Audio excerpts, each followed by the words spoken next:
গ্রামের শান্ত মসজিদের ইমাম ছিলেন হুজুর রাশেদ। সাদাসিধে জীবন, নরম কণ্ঠ আর গভীর জ্ঞানের জন্য তিনি সবার প্রিয় ছিলেন। অন্যদিকে শহরের আধুনিক, শিক্ষিত ও আত্মবিশ্বাসী মেয়ে মেহরিন। বাহ্যিকভাবে আধুনিক হলেও তার অন্তরে ছিল দিনের প্রতি গভীর ভালোবাসা। একদিন আত্মীয়ের মাধ্যমে বিয়ের প্রস্তাব এলো। মেহরিন অবাক, একজন হুজুর? রাশেদও ভাবলেন, একজন আধুনিক মেয়ে। দুজনেই সিদ্ধান্ত নিলেন, আগে বুঝে নেওয়া দরকার। প্রথম দেখা হলো পরিবারের সামনে। লজ্জা আর আত্মবিশ্বাস, দুই ভিন্ন অনুভূতি, কিন্তু কথাই ছিল সম্মান আর ভদ্রতা। মেহরিন ধীরে জিজ্ঞেস করল, আমি কি আমার পড়াশোনা চালিয়ে যেতে পারবো? রাশেদ মৃদু হাসলেন, জ্ঞান অর্জন তো ইবাদত। তারপর রাশেদ বললেন, আপনি কি আমার সাধারণ জীবন মেনে নিতে পারবেন? মেহরিন শান্তভাবে উত্তর দিল, সরল জীবনেই তো আসল শান্তি।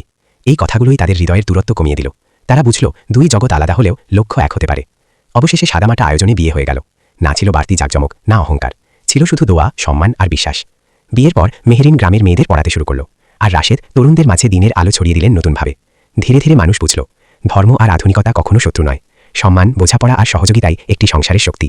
কারণ সত্যিকারের সৌন্দর্য পোশাকে নয়, চরিত্রে। আর সত্যিকারের ভালোবাসা শুধু অনুভূতি নয়, এটি দায়িত্ব, সহযোগিতা আর একে অপরকে জান্নাতে